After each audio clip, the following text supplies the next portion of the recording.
Editor speak সৌজন্যে Falcon MSGI pipe.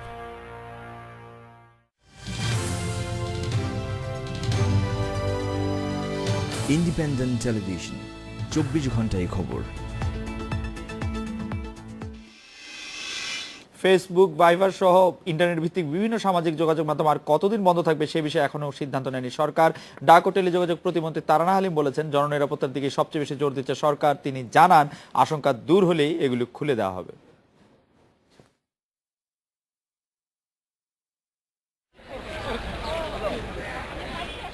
বাংলাদেশে ইন্টারনেটে সামাজিক যোগাযোগ মাধ্যম ব্যবহারকারীর সংখ্যা এখন প্রায় 2 কোটি। এর মধ্যে বেশিরভাগের প্রথম পছন্দ ফেসবুক। জনপ্রিয়তা রয়েছে হোয়াটসঅ্যাপ, ভাইবারের মতো মাধ্যমগুলোরও। তবে গত বুধবার মানবতাবিরোধী অপরাধী সালাউদ্দিন কাদের চৌধুরী ও আলী আহসান মুজাহিদের ফাঁসির রায় পুনর্বিবেচনার আবেদন খারিজের পর থেকেই বাংলাদেশে বন্ধ রয়েছে এসব মাধ্যম। কবে নাগাদ আবার এগুলো খুলে দেয়া হবে তা নিশ্চিত করে বলছে না কর্তৃপক্ষ। আকস্মিক এই যোগাযোগ বিচ্ছিন্নতার প্রভাব পড়ছে বিভিন্ন ক্ষেত্রে।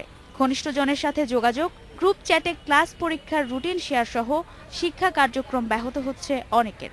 এমনকি অনেক ব্যবসাতেও নেমেছে ধস। ইন্টারনেটের যে আপনার সিস্টেম মানে ব্যবহারটা, সেটাতেই একটা ব্যাঘাত ঘটছে। এছাড়া যা করতে পারছে ওগুলো আসলে ফেসবুক ছাড়া একেবারেই মানে মনে হচ্ছে শূন্য। এখন ওয়াইফাই জোন অ্যাভেলেবল থাকার কারণে আমরা সবকিছু অনলাইনে করতাম। ফেসবুক, ভাইবার, মেসেঞ্জার এগুলোতে সব ডিসকাশন হতো। ফেসবুক, মেসেঞ্জার সবকিছুই আসলে আমরা অনেক মিস করছি। এগুলোর মাধ্যমে আমরা আমাদের যে কোনো গ্রুপ ডিসকাস অথবা ক্লাসের রুটিন সবকিছুই আজকাল শেয়ার করি এবং যে কোনো ফাইল টাইল সবকিছু আমরা ইনবক্সে অ্যাটাচ করি। আমরা চ্যারিটি কনসার্টের প্রচারণা করব, সেই প্রচারণার সুযোগটা আমাদের সবচেয়ে বেশি দরকার ছিল এই ফেসবুকের। আমরা সেই ফেসবুকের সুযোগটাই পাচ্ছি না। ডাক ও টেলিযোগাযোগ মন্ত্রী তারানা হালিম স্বীকার করেছে এসব সমস্যার কথা। তবে তিনি বলছেন, দেশের নিরাপত্তাকে আপাতত সবচেয়ে বেশি গুরুত্ব দিচ্ছে সরকার। নিরাপত্তা নিশ্চিত হয়েছে, এটা যখন স্বরাষ্ট্র মন্ত্রণালয় নিশ্চিত হবেন, স্বরাষ্ট্র মন্ত্রণালয় নিশ্চয়ই আমাদের বলে দেবে এবং নিশ্চয়ই তাদের বলে দেওয়ার সঙ্গে সঙ্গে আমরা এক মুহূর্ত বিলম্ব করবো না খুলে দিতে। ডাক ও টেলিযোগাযোগ প্রতিমন্ত্রী বলছেন, নারীর প্রতি সহিংসতা অথবা হয়রানিমূলক তৎপরতা নিয়ন্ত্রণে শিগগিরই ফেসবুকের সঙ্গে একটি চুক্তি করতেও আগ্রহী সরকার। Marufa Rahman, independent news, Dhaka. আমাদের সাথে এই মুহূর্তে আছেন আরিফার হোসেন, ফেসবুকে যার অনেক ফলোয়ার এবং যিনি ফেসবুক সেলিব্রিটি একজন, মধ্যে অগ্রগণ্য একজন। জনাব আরিফার হোসেন, ফেসবুকে আপনাদের ফলোয়ারদের মধ্যে দেশে থাকা কত ভাগ অতি মেধার পরিচয় দিয়ে আপনার সাথে এখনো আছেন? আপনি নিজেও ফেসবুক ব্যবহার করছেন কিনা? স্বরাষ্ট্রমন্ত্রী যেরকম বলছেন যে আপনি অতি দক্ষদের একজন কিনা? জনাব আরিফার হোসেন। থ্যাংক ইউ খালিদ ভাই, আমাকে শোনা যাচ্ছে? জি। সরি, আমি দেশে নেই। দেশে থাকলে হয়তো আপনার সাথে সামনাসামনি এসে কথা বলতে পারতাম। তো দেশে নেই বলতে হয়তো আমি ভার্চুয়ালি দেশে নেই, ফিজিক্যালি আমি দেশে আছি। কারণ এখন সবাই যেভাবে অন্যান্য প্রক্সি দিয়ে ফেসবুক ব্যবহার করছে, ওভাবেই আমি এখন সেই হিসাবে আমি এখন দেশে নেই। তো আপনার প্রশ্নের উত্তর হচ্ছে যে কি পরিমাণ দেশের বাইরের ফেসবুক ফলোয়ার আছে, এটা আসলে মানে একদম এক্সাক্ট ডাটা দেওয়া সম্ভব না। কিন্তু ফেসবুক জিনিসটাই হচ্ছে একটা বোথ ওয়ে ইন্টারাকশনের মাধ্যম। সো এখানে যদি আমরা মানে বোথ ওয়ে ইন্টারাকশন না করতে পারি, আমি শিওর এখানে বেশি সংখ্যক মানুষ দেশের বাইরে থাকুক, কম সংখ্যক মানুষ দেশ থেকে ফেসবুক ব্যবহার না করতে পারুক, এফেক্টটা কিন্তু একই হবে যতক্ষণ আমরা বোথ ওয়ে ইন্টারাকশনটা করতে পারবো।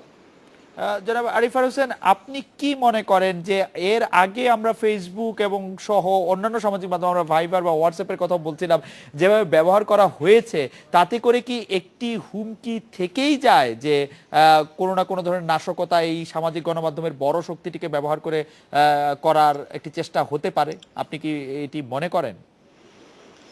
খালিদ ভাই, আপনি আমাকে পার্সোনালি চিনেন, আমি কিন্তু খুব পজিটিভ মানুষ। সো নেগেটিভ কথাগুলো আমি আসলে ওইদিকে নেগেটিভ কথা নিয়ে আলোচনা করা থেকে আমি মনে করি যে তার থেকে পজিটিভ যে জিনিসগুলো হয় সেগুলো নিয়ে আলোচনা করা ভালো। সো ফেসবুক বন্ধে কি কি সমস্যা হচ্ছে সেটা আলোচনা করা থেকে বরং সবচেয়ে ভালো হবে যে আমাকে যদি বলা হয় যে ফেসবুক থাকায় কি কি লাভ হতো। সো প্রচুর অর্থনৈতিক ক্ষতি কিন্তু আমাদের হচ্ছে ই কমার্সের মাধ্যমে। সেখানে বোথ ওয়ে ইন্টারাকশন হচ্ছে না। বাইরে যারা কাজ করতে হচ্ছে ফ্রিল্যান্সের মাধ্যমে, তারা ঠিক মতো কাজ করতে পারছে না। তাদের যোগাযোগের মাধ্যম ছিল হচ্ছে ভাইবার অথবা এই ফেসবুক ইনবক্স, সেই যোগাযোগগুলো করতে পারছে না। আমাকে যদি একটা ডাটা বলতে বলা হয়, বাংলাদেশ ব্যাংকের হিসাব অনুযায়ী প্রতি মাসে ই কমার্সেই লেনদেন হয় প্রায় 200 কোটি টাকা। তো সেই হিসাবে ঐকিক নিয়মে কিন্তু গত 30 দিনে আমাদের প্রায় 65 to 70 কোটি টাকার ক্ষতি হয়ে গেছে। সো ফেসবুক বন্ধে কি কি অসুবিধা, তার থেকে আমার মনে হচ্ছে ফেসবুক থাকায় কিন্তু প্রচুর অসুবিধা হতো, সেই জিনিসগুলো আমরা বঞ্চিত হচ্ছি। আমার মনে হয় যে আমি তার চেয়েও একটি পজিটিভ প্রশ্ন আপনাকে করতে চাই আরিফার হোসেন, আমি একটা বিরতি নিয়ে আসছি আবার আপনার কাছে, যে ফেসবুক না থাকায় আমাদের কি কি সুবিধা হচ্ছে সেটি আপনি একটু আমাকে যদি বলেন। এবারে বিরতি নিচ্ছি, ফিরছি একটু পরে।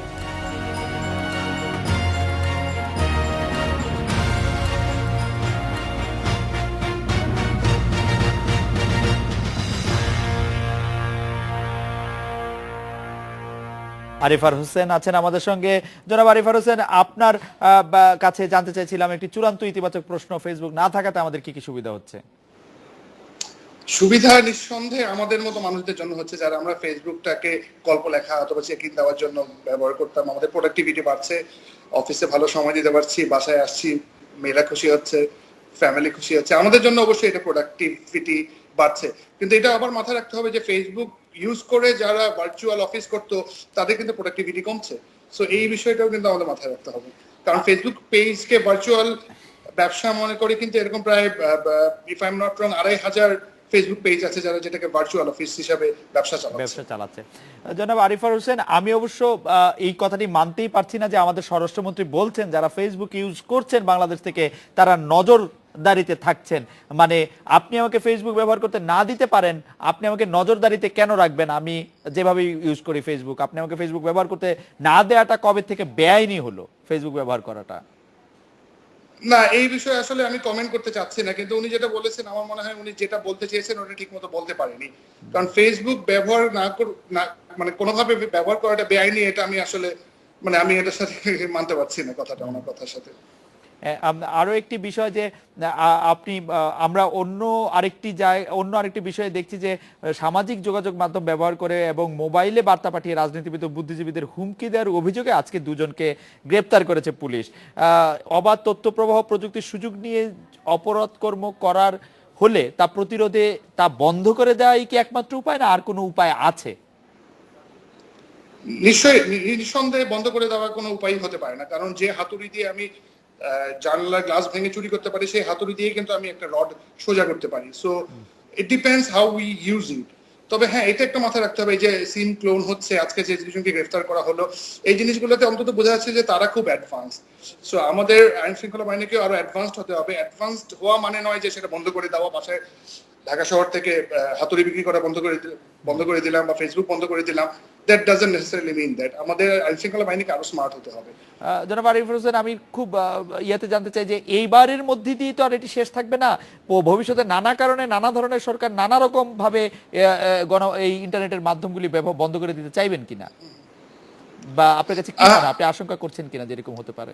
আমি এম ভেরি হোপফুল যে আইসিটি মিনিস্টার বলেন অথবা তার নাম আপা, ওনারা খুব ইউথের পালস বুঝেন।